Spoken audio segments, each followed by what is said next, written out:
This episode is brought to you by Squarespace, the all-in-one platform that makes it fast and easy to create your own professional website, portfolio, and online store. For a free trial and 10% off, visit squarespace.com/closet and enter offer code CLOSET at checkout. A better web starts with your website.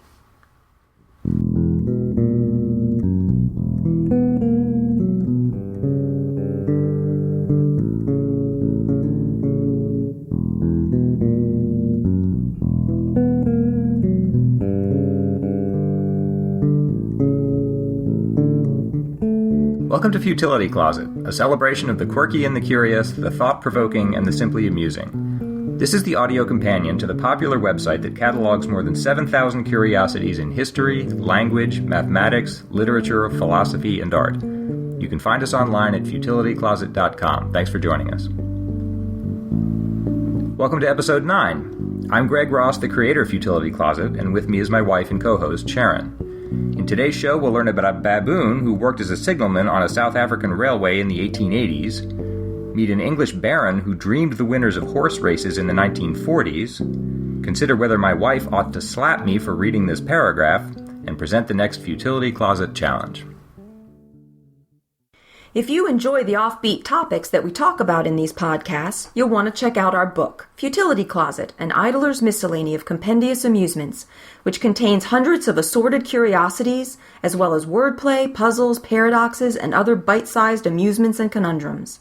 Look for it on Amazon or iTunes and discover why other readers have called it awesome and addictive and small increments of joy. In our listener mail this week, Andrew Hookham wrote in to say, "I'm so delighted with your blog and now also the podcast. Thanks so much and keep up the good work. On the subject of mass psychogenic illness, there is a great Harper's piece by Jack Hitt from 1995 called Toxic Dreams about how approximately 4,000 folks from Glen Avon, California sued the town dump, Stringfellow Acid Pits, for allowing various chemicals to be released there." Andrew quotes from Hitt's article, "Each of 4,000 plaintiffs were suffering from different ailments, ranging from young Philip Leva's extreme retardation of bone maturation, learning problems at school, and uncontrollable crying, to Barbara Provencha's nightmares, memory loss, and tingling sensation in lips." Andrew goes on to say, "This class action lawsuit was the largest of its time, and the Kafkaesque details of the litigation are as interesting as the strangeness of the difficulties in sorting out whether someone is crying uncontrollably because of a chemical spill or not." That's interesting. That it's a really good point that I think Andrew raises, that when you have a situation like this where there could be a physical cause to problems, but you don't know, what do you attribute it to? So if you have somebody who has nightmares or uncontrollable crying, or, other residents were reporting insomnia or anxiety, how would a jury determine if that's directly physically related to the chemicals that were stored in their neighborhood, or it's the stress of knowing that there were chemicals that you might have been exposed to, and then the stress itself is causing possibly physical reactions? Or, as we talked about with the mass psychogenic illness, we do know that humans are suggestible. So just believing that there might be a reason for you to produce symptoms sometimes can produce symptoms in people. So it is a really good question of how would you tease that out? Yeah, the historical examples, including the ones we gave of mass psychogenic illness, like dancing suddenly in 16th century Strasbourg, are so sort of vivid and odd that it looks like these are sort of isolated examples. But we're all suggestible to some extent. Yeah. And particularly under stress, and this is certainly a stressful situation, there's got to be some layer of suggestibility going on in people's behavior there, and it's very hard to tease out where the boundaries are around them. That would be really challenging. In another piece of listener mail for this week, Andy Washington wrote in to say, "Hi guys, loving you from across the pond. I have a question. Here in the UK, it seems anachronistic and sexist for a husband to introduce himself with his full name, but only give his wife's first name. Also, you always say your name before your wife's. That, coupled with only giving her one name, feels like a slight. Is that still widespread in the US? Every time you introduce the show, I can't help thinking, what's her surname? And why doesn't she just slap him? By the way, I'm a man. Keep up the good work and give everyone the respect of using their first and surname. What do you think? Well, I have to say I was kind of amused by the email. Like, it never occurred to me that I had a good excuse to slap you, and here I've been just, letting this pass and not taking advantage of this. But I guess we've been kind of curious. Do other people feel this way? Just to give Greg his credit, I do approve the script, and it never occurred to me to feel offended. But do people think I should be offended? That's where I come down on this.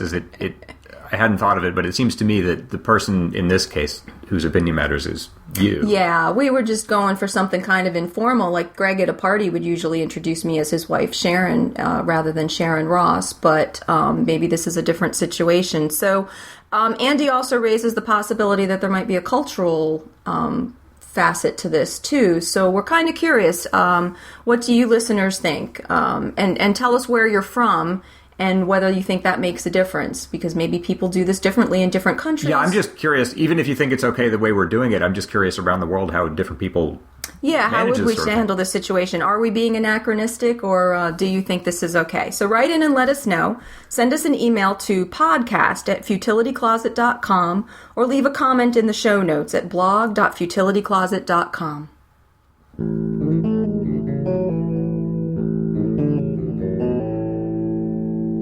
Back in 2005, I ran a story on Futility Closet about a baboon that served as an assistant signalman on a railway line in South Africa. I ran it because it seemed well attested, and the sources I could find supporting it were authoritative, but I remember using the word preposterous because that's preposterous. But I checked in on that story over the ensuing years, and by 2011 I'd found it's definitely true. A baboon worked for 9 years as a signalman on a railway line. The story starts with James Wide, who would become his master. He was originally from England, but moved to South Africa around 1876. He took a job as a guard on the Cape Government Railway, which was a new line between Cape Town and Port Elizabeth, sort of along the southern coast of the country. Wide got the nickname Jumper because he was really adept at jumping between trains, but as you might guess, eventually fate caught up with him, and he fell under a train and lost both his feet. His legs had to be amputated at the knee, which is obviously immediately a crisis. He was desperate to keep his job with the railway line, and after a lot of discussions with them, they agreed to hire him as a signalman. He had 2 peg legs at this point, so he wouldn't have to move that much. He could just stay in the signal box and just shunt trains from track to track. The problem was that the cottage that he lived in was some distance from the signal box where he had to work, and if you have no feet, it's a lot of trouble and difficulty to get from one to the other and then home again. He made a trolley, which was a sort of little wheeled platform that he could put up on the train tracks and basically push himself along, but it's still slow and difficult work, you can imagine. So that was the situation, and then one Saturday morning in 1885, he was driving into town and saw a baboon driving an ox cart. This is a whole separate chapter of South African history. There were skirmishes between farmers and baboons in that area, and that meant that some baboons died, and that meant there were some orphaned young baboons, and some of those would be adopted by humans. There's sort of this mixing of human and baboon society, which is fascinating in its own. So some of these baboons that were adopted were put to work as ox cart drivers, as railway laborers, and goat herds on farms, just doing simple human tasks, because baboons are smart and they're strong, and apparently they're pretty reliable in doing some jobs. Wow, that's just kind of amazing to try to think. Yeah, that right there is just amazing. So he saw a baboon driving an ox cart into town and thought, there's one smart baboon, maybe he can help me, and talked the baboon's owner into selling him. He at first was thinking that he would just use the baboon, train him to push him along in this trolley to get from his house to the signal box and back. Oh, I see. Which he did do. But this was Jack, was the baboon's name. Turned out to be really smart and a quick learner, and so he wound up doing quite a bit more. This is a report from a railway superintendent named George Howe that appeared in a railway publication called The Railway Signal in September 1890. Jack is up early and begins the day by carrying water and general housework. I don't know what the housework was. It's also reported that he tended a garden somewhere, which actually doesn't surprise me if you hear everything else he did. They have an early breakfast and go to work. By this time they had been working, when Howe wrote this article and sort of visited them to just witness all of this, they had already been working together for 5 years, so James White had 5 years to sort of train Jack to do all these things. By this time, he'd trained Jack to get the trolley and wrestle it up onto the train tracks himself. Then Wide would get on the trolley, and Jack would push him along. They used to have a collie dog, too, apparently. So he used to sit on the trolley and have a dog and a baboon push him along, but the collie got loose and was eventually killed by a train, so the job fell entirely to Jack eventually. They'd get to the signal box, and Wide would get off and go into the signal box, and Jack would wrestle the trolley off the tracks again by himself. They're like an old married couple at this point. And then, so at first that was just Jack's whole job, was just to push him up and down the tracks. He'd push him on the uphill grades and then jump aboard, and they'd both ride down on the downhill grades, which apparently Jack loved. But as they spent time in the signal hut, and with the baboon observing the man working these levers to shunt the trains back and forth, apparently Wide was able to train him to do the job. This is from Dorothy Cheney, who's a primatologist at the University of Pennsylvania, from her book Baboon Metaphysics. Jack learned to perform Jumper's job as signalman by waiting patiently with Jumper in the signalman's hut and listening for the number of blasts from the approaching locomotive drivers. Each track was assigned a different number. If the driver gave 1, 2, or 3 blasts, Jack switched the signals in the appropriate manner, altering the direction of travel so that oncoming trains would not collide. If the driver gave 4 blasts, Jack collected the key to the coal shed and carried it out to the driver. His performance was so unerringly correct that he earned the name Jack the Signalman. Howe, the railway superintendent who actually watched all this, says, Jack knows the signal whistle as well as I do, also every one of the levers. Another source says, the baboon's method of working the signals was a famous spectacle. This became, obviously, very famous around the country. He pulled the levers looking around to ensure that the correct signals had been moved, and then watched the approaching train catching the various offerings thrown to him by the passengers. So they did this for years. They would sleep in Wide's house and then go to work together and do the job all day and then come home. Well, I like how it sounds like the train passengers were throwing him treats or something. Yeah, it was just successful. I mean, if you think about it, that's a huge responsibility even for a human being to get that right, to make sure the trains don't collide. Yeah. And he never made a mistake. From Cheney's book, this is the primatologist again. On one occasion, a prominent lady traveling from Cape Town to Port Elizabeth saw to her horror that the signals in the train yard were being changed by a baboon. Sentences like that make this whole job worthwhile. When executives in Cape Town received her indignant report, their first reaction was disbelief. When she insisted that her account was true, they sent a delegation of inspectors to Uitenhage. Jumper and Jack were dismissed from duty, but Jumper persuaded the inspectors that he and Jack could do the job. He challenged the inspectors to give Jack a rigorous test of his skills, and Jack passed with flying colors. He even looked in both directions each time a signal was changed, apparently checking to make sure that trains passing in the yard would be on different tracks. From that day on, Jack the Signalman received daily rations and was given an official employment number. And after a long and successful career, he died of tuberculosis finally in 1890. The interesting thing about the superintendent's report, this man who visited them and watched them 5 years after they'd been working together for 5 years, is their relationship. He says, I have only just returned from a visit to Jack. It was very touching to see his fondness for his master. As I drew near, they were both sitting on the trolley, the baboon's arm round his master's neck, the other stroking Wide's face.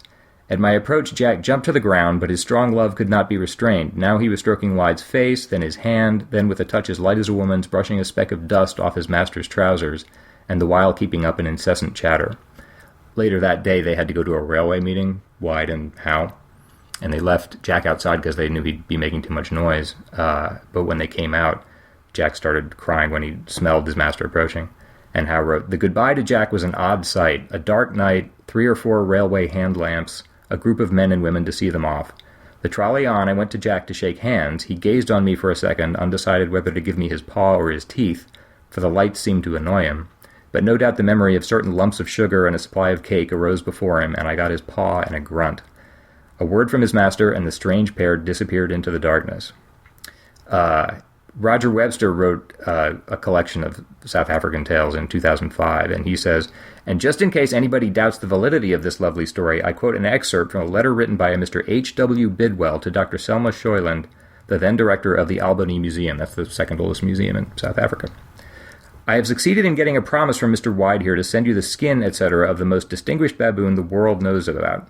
His fame has been publicized all over the world. I think that the animal would be a great attraction to your museum. And then he actually has a letter, too, from Wide, James Wide, the baboon's master himself, saying that he'd have much pleasure in forwarding the skin and also a pair of photographs showing Jack at work. And this is the only actual sentence I can get in Wide's own words. He apparently didn't talk much. He says, "I wish him to be mounted sitting in a chair with his left hand resting on his knee, as that was a favorite position of his when he was alive."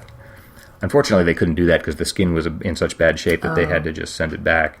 But Jack's skull apparently is held in the Albany Museum. It's hard to know exactly which one it is because there are several baboon skulls, but one of them belongs to Jack. I don't know what happened to Wade after he lost Jack. I mean, he's still unable to move about very well, and I just don't know what became of him. The Cape Mercury newspaper reported that he was left brokenhearted after he lost him. They'd worked together for 9 years without a single accident. I mean, he was a model employee. They spent 9 years together, which that's got to be one of the longest and most, I think, successful working relationships ever between a human and a baboon. We'll have links to our stories about Jack and Jumper and 2 photographs of them working at the signal box in our show notes.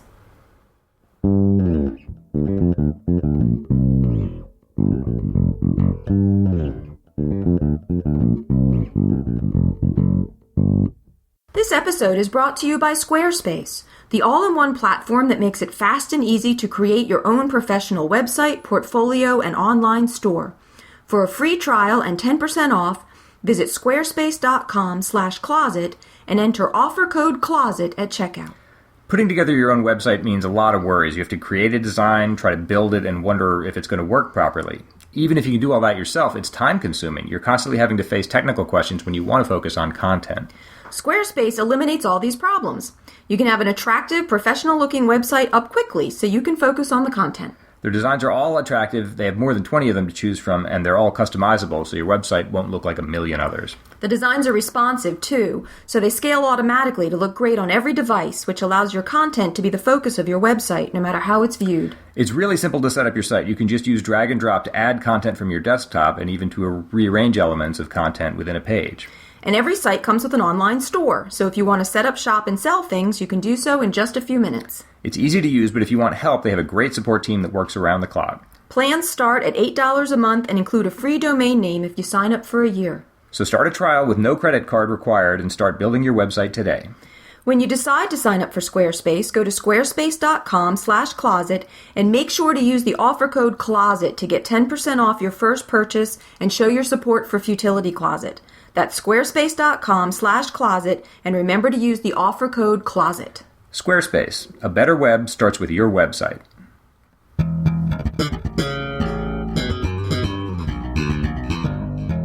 John Raymond Godley eventually became a member of the British House of Lords, but he began his career as a journalist and author, and he got into that line of work in a very unusual way. He had a series of dreams in the late 1940s in which he apparently dreamed the winners of a series of horse races. The story begins on Friday, March 8th, 1946. He had just returned to Oxford after serving in the Royal Navy during World War II, so he was resuming his studies there, and had an odd dream on that night. I'm getting this from his 1955 memoir called Living Like a Lord, and he begins the chapter with this. He says, "Let me say at once that I can offer no explanation, rational or irrational, for the facts which follow. I'm simply setting them down a true account of experiences without knowing what may be their significance." The dream he had that night was that he was reading the next day's evening paper, and he was able to read the racing results, including the names of all the winners. On waking up, he could remember 2 of the names of those horses. One was Bindle and the other was Julidan. These were actual real racehorses that he knew from his waking life. He was a racing enthusiast in real life.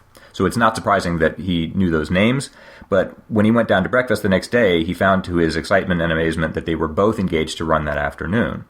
He told his friends, other undergraduates, about this coincidence, and they told him, of course, you have to bet on this race then, on both of them. And they pressed their own money on him to bet in their own names.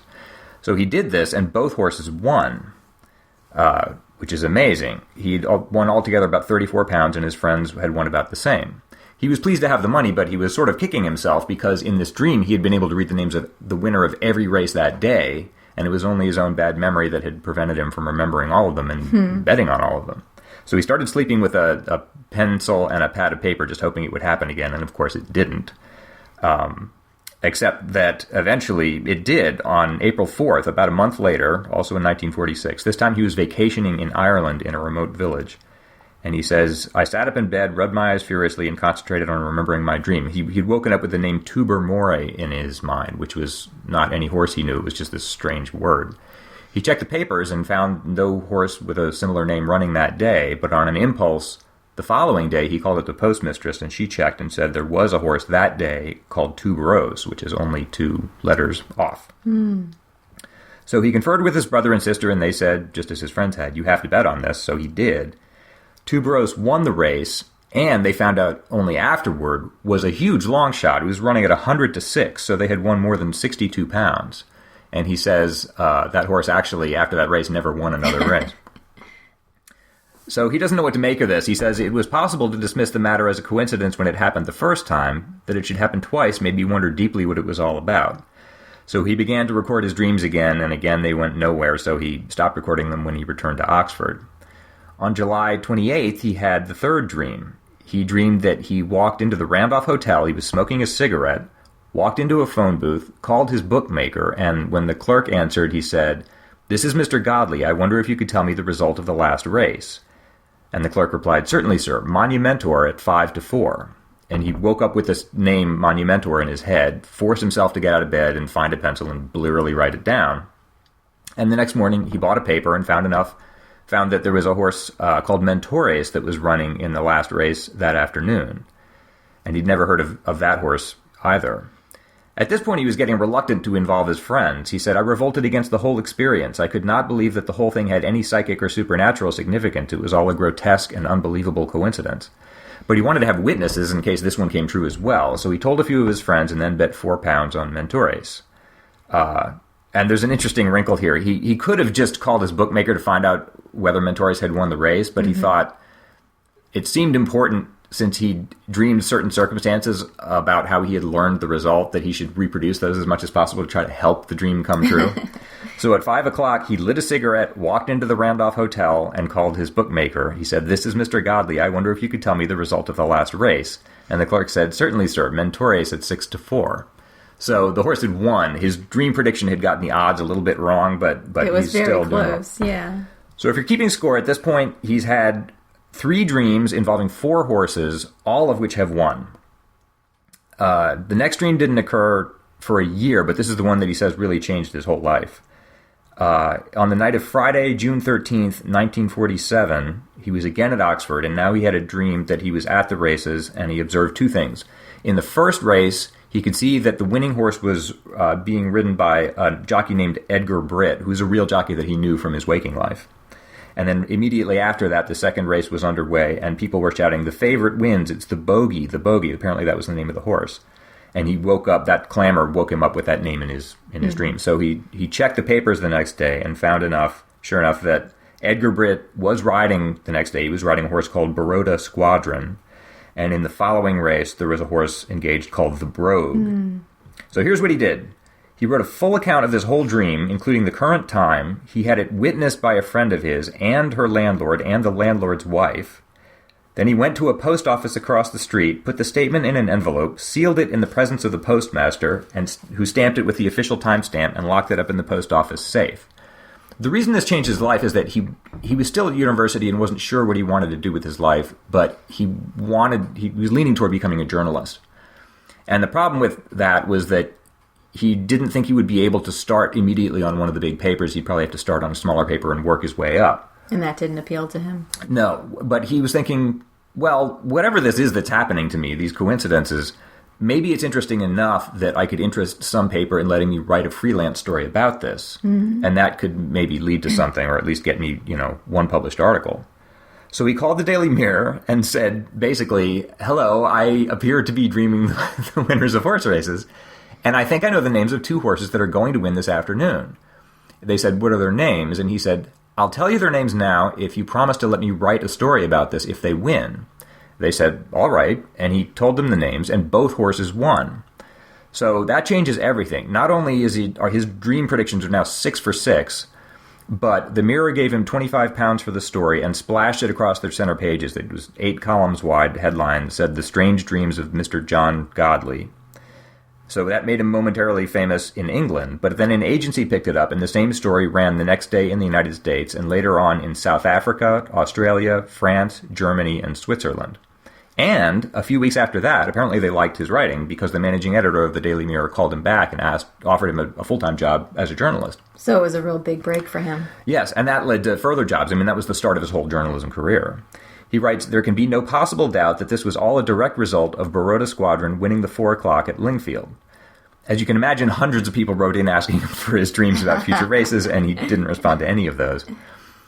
He says if this were a fairy tale, this streak would have continued indefinitely, but in fact, the next dream he had turned out to be a bad prediction.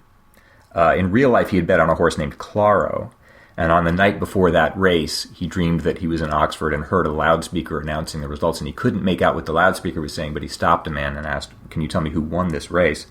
And the man said, yes, Claro won. So when he woke up, he doubled his real-life stake on that horse. And when the race happened, actually, Claro was nowhere near winning. It was just a complete failure. I mean, the prediction was entirely wrong. In the book, he says, although I do not want to make excuses for myself, I think it is fair to put this dream into a different category from the others, since it was the only one in which I knew beforehand that the dream horse was engaged, and above all, because I already wanted that horse to win. I think it was a case of wishful dreaming. I badly needed those winnings and couldn't afford the tenor I lost. So make your own judgment about that, but we have to put the race into the lost column. Just a couple more of these. More than a year went by, and on January 15th, 1949, it happened again. At this point, he's still working for the newspaper, and he dreamed his colleagues there were putting together the racing page, and he looked over someone's shoulder and saw that a horse named Timocrat was listed as one of the winners. He discovered the next day that that horse was indeed running in the 5th race, bet on it against a heavy favorite, and won at 4-1. And then the last example he gives in the book came about 27 days later. He had a dream involving 2 horses, one named Pretense and one named Monk's Mistake. He bet on both of them pretty heavily, stood to win more than £1,000 if the dream came true, and it sort of halfway did. Monk's Mistake lost, but Pretense won. So he showed a profit for the day of £44, but was somewhat disappointed that it wasn't as great as it could be. So those are all the examples he gives in the book, which was published 6 years later in 1955. At the end of that account, he says, make your own deductions, but accept my facts as true. They are. In the 6 years which have gone by since then, it has never happened again. But in looking into this, I found that it actually did happen again. After he published the book in 1958, which I think is 9 years after the last dream, he had one more big, and this was his most lucrative victory. In 1958, he dreamed that a horse named What Man won the Grand National, which is a big annual steeplechase event held in Liverpool. What Man was the name he dreamed. The nearest horse he could find with a similar name was named Mr. What. He backed that one and it came home at 18-1.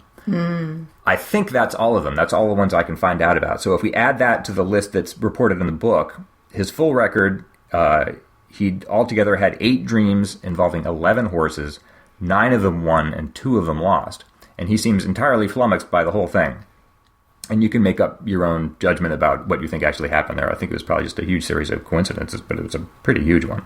What I like about the whole tale, though, is that it jump-started his career as a journalist. So whatever you make of these coincidences, that in its own sense became a dream come true. We'll have a link to our post about Godley's horse racing dreams in our show notes.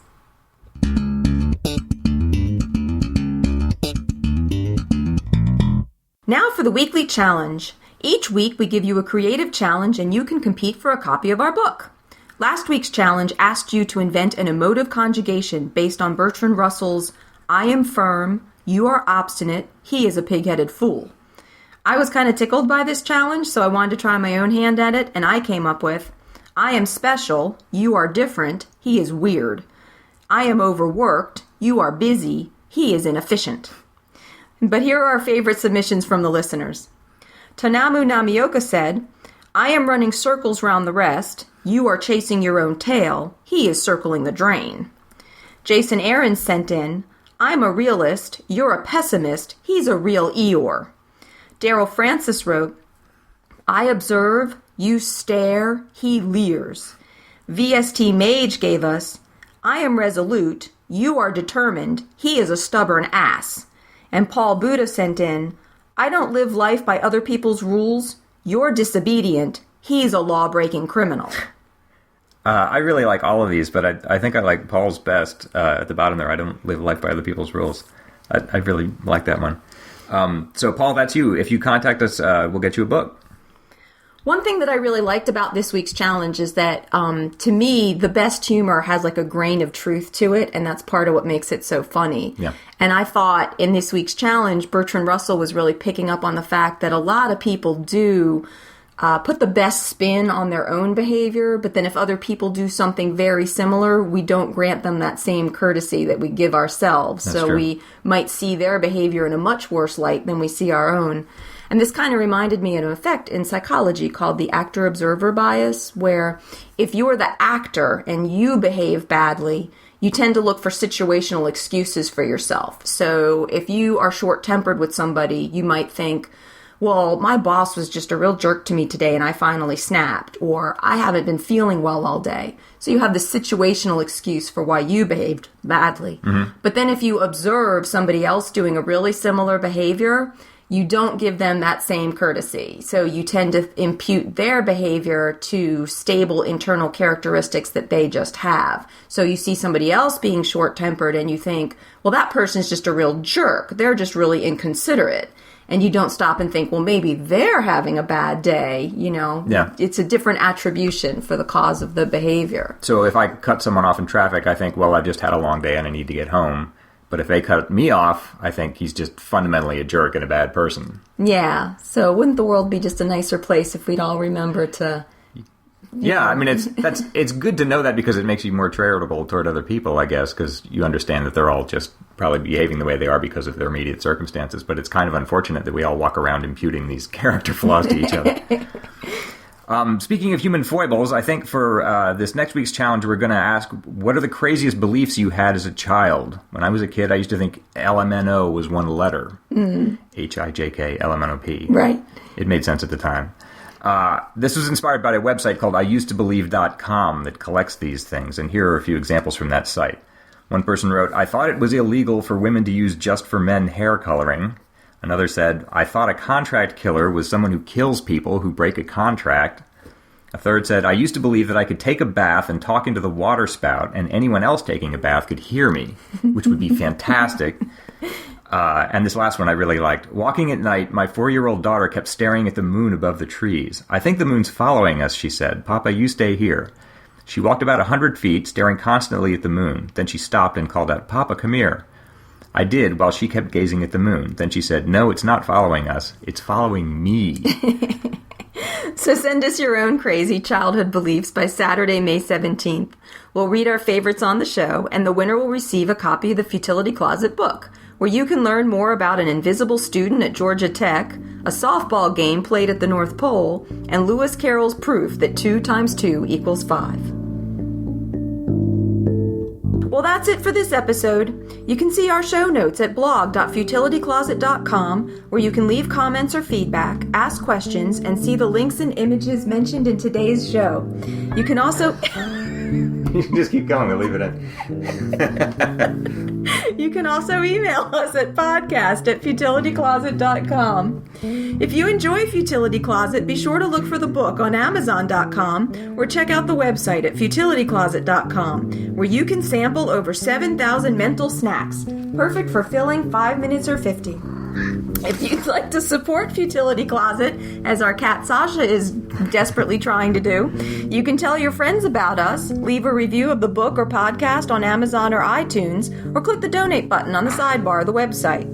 Our music was written and produced by Doug Ross. Futility Closet is a member of the Boing Boing family of podcasts. Thanks for listening, and we'll talk to you next week.